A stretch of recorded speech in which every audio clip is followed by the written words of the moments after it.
Hello everyone, welcome to all of your online YouTube class. This is Sunny Kumar Gupta and today I am presenting here for class 10th science.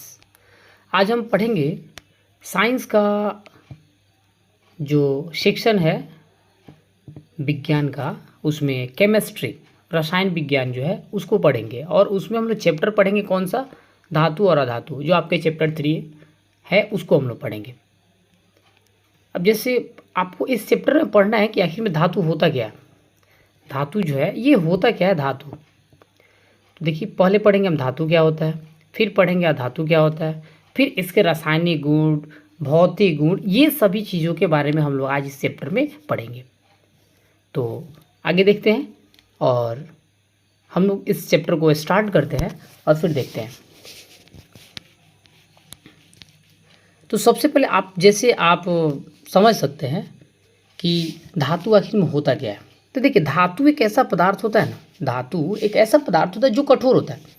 धातु जो है वो एक ऐसा पदार्थ होता है जो कठोर होता है, चमकीला होता है, आघातवर्ध होता है, तन्य होता है, ध्वनिक यानी जो गिरता है ना, कभी जब धातु जो गिरता है वो ठन की आवाज़ सी आती है, और ये उष्मा तथा विद्युत का क्या होता है, सुचालक। देखिए यहाँ पे एक टॉपिक है, आपको ये आया सुचालक। सुचालक का मतलब क्या होता है, ये विद्युत का सुचालक होता है। तो इसे हम लोग क्या कहते हैं, धातु। हमारा टॉपिक ये है कि आखिर सुचालक होता क्या है। जैसे सुचालक का मतलब कुछ होता है उष्मा, मतलब कि जैसे अगर आप समझ लीजिए आप लोहा लेते हैं, ठीक है, या तांबा या सोना ही ले लेते हैं, अगर उसको गर्म करते हैं तो वो पिघलता है, वो फैलना शुरू होता है, ठीक है। लेकिन वहीं अगर आप लकड़ी ले लेते हैं या कोई ऐसा अधातु जिसको हम लोग गर्म करें, तो जैसे लकड़ी लेते हैं तो उसको गर्म करते तो उष्मा तो उत्पन्न देता है, लेकिन तुरंत वो खत्म हो जाता है ना, वो राख के रूप में बदल जाता है। लेकिन एक सोना को अगर आप गर्म करते हैं, आपको जानकर यह हैरानी होगा कि अगर 1 ग्राम, समझ सकते हैं ना, 1 ग्राम जो होता है, अगर 1 ग्राम सोना को अगर एक तन्यता यानी तन्य जो बोला गया ना यहाँ पे, ये तन्य अगर किया जाए यानी उसको लंबा खींचा जाए, तो लगभग 2 किलोमीटर की दूरी, कितनी, 2 किलोमीटर की दूरी तक ये लंबा तार बन सकता है। ये मतलब कि 1 ग्राम अगर सोना को हम, अगर 1 ग्राम सोना को क्या करते हैं, अगर लंबा खींचते हैं ना गर्म करके, तो आपको लगभग 2 किलोमीटर की दूरी तक, 2 किलोमीटर की दूरी तक ये लंबा खींचा जा सकता है। तो ये सब टॉपिक जैसे हो गया, मान लीजिए। अब इसमें यानी कि वैसा पदार्थ होना चाहिए जो कठोर हो, जो चमकीला हो, जो आघातवर्ध होता है, तन्य होता है, ध्वनिक यानी कि जो गिरने पे ठन की आवाज़ आती है, जो उष्मा तथा विद्युत का सुचालक होता है, उसे हम लोग क्या कहते हैं, धातु। अब जैसे आपसे पूछा जाएगा कि सामान्य तो कोई ऐसा चमकदार हो या पीटने पर जो आवाज़ करना है, तो उसे भी हम क्या कहते हैं, धातु कहते हैं। जैसे आयरन लोहा हो गया, टीन हो गया, कॉपर, गोल्ड, जिंक, स्टील इत्यादि, ये सभी जो होते हैं ना, ये सबको हम लोग क्या कहते हैं, धातु। अच्छा, एक जैसे अपवाद देखा जाता है, हर चीज़ में होता है ना, एक अपवाद के तौर पे आप देखिएगा, एक पारा होता है, ठीक है, वो पारा क्या होता है, धातु होता है, क्या होता है, तो वो भी एक धातु होता है, बट वो लिक्विड फॉर्म में होता है। बाकी यहाँ पे जितना भी आपने देखा धातु को, वो सब किस फॉर्मेट में, ये सभी जो है ये एक कठोर फॉर्मेट में, मतलब सॉलिड फॉर्म में होता है। लेकिन वो जो पारा होता है वो लिक्विड फॉर्म में, बट वो होता क्या है, धातु होता है। अब ठीक है, अब देखिए ये जो है हमारे चारों ओर अलग अलग प्रकार के सामग्री में देखते हैं हम। अगर हम एक घर में रूम में बैठे हैं ना, तो उस रूम में भी देखिएगा आप, अगर आप नज़र दौड़ाइएगा चारों तरफ, तो आपके चारों तरफ धातु ही दिखाई दे सकते हैं। अधातु भी दिखाई, ऐसा कुछ नहीं कि नहीं दिख, बट धातु दिखाई दे सकते हैं, ठीक है। और ये हमारे जीवन में जो होता है ना, ये हमेशा प्रयोग करते हैं। लेकिन क्या आपने कभी सोचा है कि ये सामग्रियाँ जो किसकी बनी होती है, आपने कभी ये सोचा है क्या कि ये जो सामग्रियाँ होती है वो किस चीज़ की बनी होती है, ठीक है। जैसे देखिए यहाँ पे ये देखिए, ये जो भी चीज़ बना हुआ है, यहाँ पे देखिए नट बोल्ट है, जैसे नट बोल्ट हो गया, तो ये किस चीज़ से बनी, जैसे मान लीजिए यहाँ पे कोई भी चीज़ आप किसकी बनी होती है, जैसे कि मान लीजिए आपको जैसे सोडियम हो गया, पोटेशियम हो गया, मैग्नीशियम हो गया, लोहा हो गया, एल्युमिनियम हो गया, फिर आपको कैल्शियम हो गया, बोरियम हो गया, ये सब क्या है, ये जो भी आपने एग्जाम्पल के तौर पे इधर देखा आपने, तो ये सबको हम लोग क्या बोलते हैं, ये सबको ही हम लोग धातु बोलते हैं। ये सबको क्या बोलते हैं, हम लोग धातु बोलते हैं, ठीक है। यहाँ तक समझ में आपको। अब चलिए, अब इसमें बोलता क्या है कि धातु जो होता है, धातु के कुछ गुण होते हैं। आपको देखिए, आपको बताया मैंने, क्या बताया कि इसमें रासायनिक और भौतिक 2 गुण होते हैं। धातु में जो भी होते हैं ना, इसमें दो प्रकार से गुण होते हैं। जैसे कि एक तो धातु के भौतिक गुण हो गया, ठीक है। और एक आपको हो जाता है रासायनिक। क्या हो जाता है भाई? रासायनिक। इसमें एक हो जाता है आपको रासायनिक, एक तो धातु, एक तो भौतिक हो जाता है, दूसरा रासायनिक। तो हम आगे पढ़ेंगे रासायनिक, फिलहाल अभी क्या पढ़े? भौतिक के बारे में। तो देखिए इसमें आपको बोलता है कि धातु जो होता है, जो भी यहाँ पे धातु होता है ना, इसमें अब सबसे पहले हम देखते हैं यहाँ पे, इसको सेलेक्ट करते हैं और यहाँ पे देखिए धातु जो होता है ठोस या चमकीला होता है। ये हमें भी पता है धातु ठोस या चमकीला होता है। धातु जो होता है ये, यानी ये जो होता है धातु, भौतिक धातु का जो भौतिक गुण होता है ना, क्या ये ऊष्मा और विद्युत के सुचालक होते हैं। धातु जो होता है तन्य होता है, धातु अघात वर्धे होता है, और धातु क्या होते हैं? ये क्या बोलते हैं इसको? ध्वनिक। ध्वनिक का मतलब क्या बताएं? जब वो गिरता है ना तो वो क्या ठन की आवाज़ आती है। तो ये आपका हो गया क्या चीज़? ये जो भी हो गया ये भौतिक गुण होते हैं इसके। किसके? धातुओं के भौतिक गुण होते हैं इसको। अब हम आगे पढ़ते हैं, देखते देखिए आघात वर्ध्यता क्या होता है भाई? कोई आपसे पूछ सकता है ना कि बताइए आघात वर्ध्यता क्या होता है? तो आघात वर्ध्यता का मतलब होता है, आघात वर्ध्यता का मतलब क्या होता है आपको, कि कुछ धातुएं पतली चादरों में फैलाई जा सकती है। इस गुण को ही आघात वर्ध्य कहते हैं। जैसे आपको क्या बताएं, मतलब कुछ ऐसा ही वस्तु होता है ना जिसको पतला लंबा खींचा जा सकता है। और यहाँ पे तन्यता क्या होता है? बताइए तन्यता क्या होता है? तन्यता का मतलब क्या होता है आप बताएंगे? देखिए मैं बता रहा हूँ, इसमें धातु के पतले तार के रूप में खींचने की क्षमता को हम क्या कहते हैं? तन्यता। यानी सिल्वर हो गया, कॉपर हो गया, ये ऊष्मा के सबसे अच्छे चालक होते हैं। और इसकी तुलना जो है ना लेड और मरकरी, लेड तथा मरकरी ऊष्मा के कुचालक है। अब देखिए आपको अपवाद के तौर पे देखिए धातु सब है, धातु लेड है, मरकरी है, और वो पारा है, ये भी है, बट इसमें बता रहा है आपको यहाँ पे ये देखना है कि लेड और मरकरी जो होता है ना वो ऊष्मा के कुचालक होता है, ऊष्मा के कुचालक। लेकिन सिल्वर और कॉपर जो होते हैं वो ऊष्मा के सबसे अच्छे चालक माने जाते हैं। क्या माने जाते हैं? सबसे अच्छे चालक माने जाते हैं। ठीक है, यहाँ तक समझ में आपको? अब देखिए हम आगे बढ़ते हैं। जैसे आपको एक एग्जाम्पल के तौर पे देखिए एक नट बोल्ट दिखेगा। जैसे पीवीसी का पूरा नाम क्या होता है? पीवीसी जो होते हैं ना, पीवीसी, वो पीवीसी का पूरा नाम क्या होता है?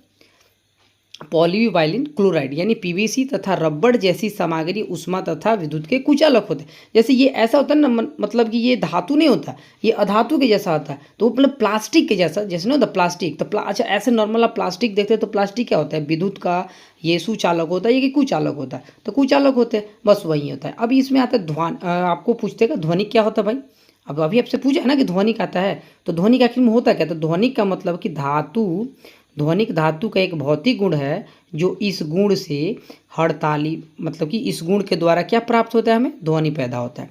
और धातुओं के इस गुण का उपयोग हम स्कूल की घंटी बजाने में करते हैं। जैसे अच्छा स्कूल का घंटी जो बजता है तो हम एक बार जब घंटी बजता है तो देखिए कुछ देर तक गूंजते रहता है और ये इसका आवाज़ चारों तरफ फैल जाता है। तो इसी को हम लोग क्या कहते हैं?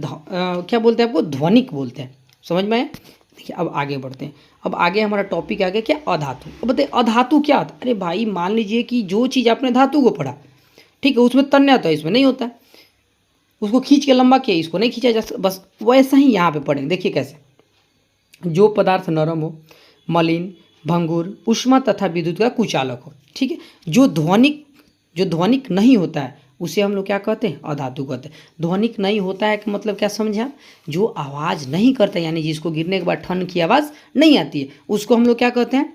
उसको हम लोग क्या कहते हैं? अधातु कहते हैं। देखिए अब यहाँ पे जो है ये जो होता है नरम होता है और हथौड़े की हल्की चोट से जैसे मान लीजिए कोई ऐसा अधातु जैसे लकड़ी है, इसको हम लोग अगर हथौड़ा से मारते हैं ठीक है तो टूट के भंग, जैसे शीशा हो गया, ग्लास, उसको हम पीटते हैं ना तो वो एक बार हथौड़ा थोड़ा से गिरा नहीं कि वो फूट जाता है, चकनाचूर हो जाता है। तो ये जो हो जाता है तथा ऊष्मा के ये क्या हो जाते हैं? मतलब कि ये ऊष्मा के और विद्युत के कुचालक होते हैं। इसे हम लोग क्या कहते हैं? अधातु। जैसे कोयला हो गया, सल्फर हो गया, ऑक्सीजन हो गया, फास्फोरस हो गया आदि, ये सभी जो क्या होते हैं? एक प्रकार से अधातु होते हैं। क्या होते हैं भाई? एक प्रकार से ये अधातु होते हैं। नेक्स्ट हम आगे बढ़ते हैं।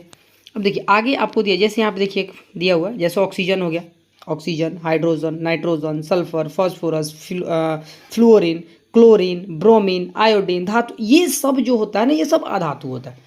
ये सब जो होता है क्या होता है? अधातु होता है। अब आगे देखते हैं, हम आगे पढ़ते हैं इसमें। अब देखिए आगे जब होता है ना तो इसमें मिलता है आपको अधातु के भौतिक गुण। हम लोग पहले धातु के भौतिक गुण पढ़े थे, अब अधातु के पढ़ेंगे। तो देखिए अब अधातु के भौतिक गुण क्या होता है? सबसे पहला देखिए आपको इसमें बोलता है कि ठोस धातु जो होता है ठोस और चमकीला नहीं होता है।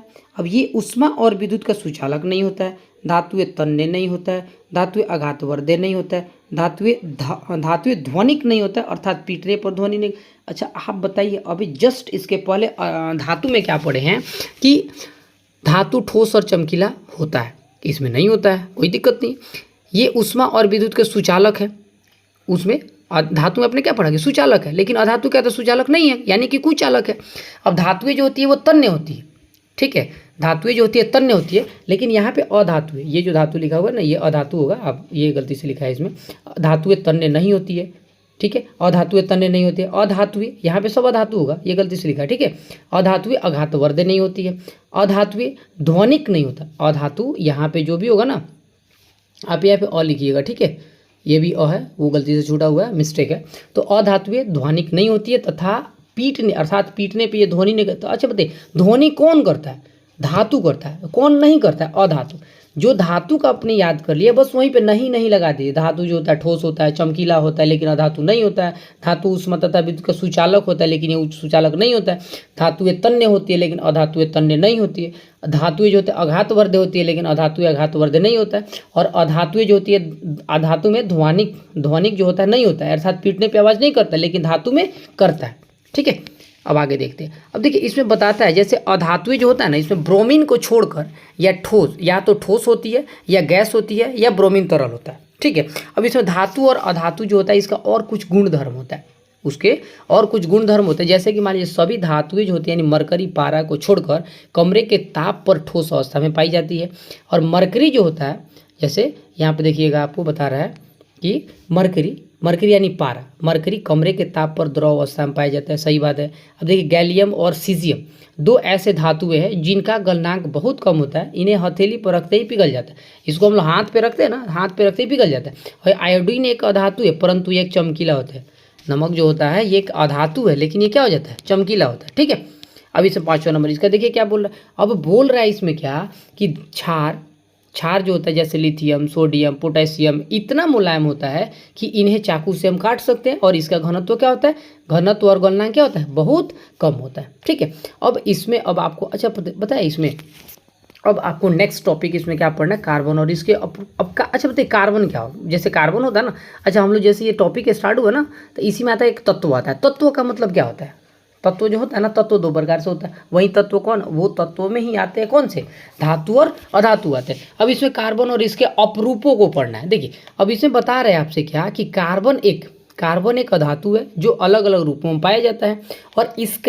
और इसके प्रत्येक रूप को कार्बन का अपरूप माना है। जैसे मान लीजिए कार्बन का अपरूप कौन कौन सा है, कार्बन जो होता है उसका अपरूप कौन कौन सा, अपरूप का मतलब दूसरा रूप, हीरा हो गया, ग्रेफाइट हो गया, ठीक है। अब फिर आपको बिट्यूमिन फ्लोरीन्स हो गया, तो ये हो गया। अब इसमें फिर आपको देगा जैसे हीरा है, मान लीजिए हीरा के बारे में हम लोग को पढ़ना है। तो हीरा क्या होता है, हीरा जो होता है एक कारण का अपरूप होता है, ठीक है, कारण का एक अपरूप होता है। और अब तक का ज्ञात सबसे कठोर पदार्थ होता है, मतलब अभी जो जितना भी पदार्थ मिला ना उसमें सबसे कठोर पदार्थ अगर माना जाता है तो कठोर। अब इसमें सबसे अगर कठोर पदार्थ अगर किसी चीज़ को माना जाता है तो वो किस चीज़ को माना, हीरा को माना जाता है, ठीक है। और इसका जो क्वथनांक होता है या गलनांक होता है बहुत अधिक होता है। अब फिर हम देखते हैं ग्रेफाइट। अब ग्रेफाइट क्या होता है भाई, तो ग्रेफाइट यह कार्बन का एक अन्य अपरूप होता है जो विद्युत का बहुत ही अच्छा चालक होता है। फिर तीसरा जैसे देखिए आपको बिट्यूमिन फ्लोरीन दिया हुआ, तो यह एक कार्बन का ही अन्य रूप होता है जो 60 कार्बन के अणुओं से बना। जैसे नोट में दे दिया क्या, अधिकांश धातुएं जो होते हैं वो पानी में घुलने पर अम्लीय ऑक्साइड बनाते हैं, जबकि धातुएं पानी में घुलकर क्षारीय ऑक्साइड बनाते हैं, जबकि ये क्षारीय ऑक्साइड बनाते हैं, ठीक है, समझ में है। अब देखिए अब आता है आपको धातुओं को रासायनिक गुण।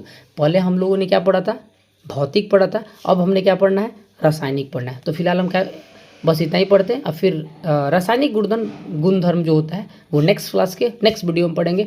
तब तक के लिए आप जहाँ रहिए सुरक्षित रहिए, पढ़ते रहिए, मन लगा के पढ़िए। और हमारे चैनल से जुड़ने के लिए और आपको स्टूडेंट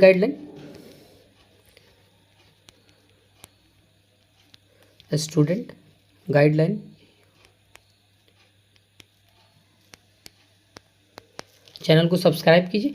और आपको अगर इसका PDF चाहिए तो आप व्हाट्सएप पे भी कनेक्ट कर सकते हैं और व्हाट्सएप पे आपको कमेंट करके और आपको नंबर आपको मिल सकता है। तो जैसे नंबर है 9525253714, इस पर आप व्हाट्सएप पे कमेंट कीजिएगा तो आपको PDF भी प्राप्त हो सकता है। तब तक के लिए थैंक यू।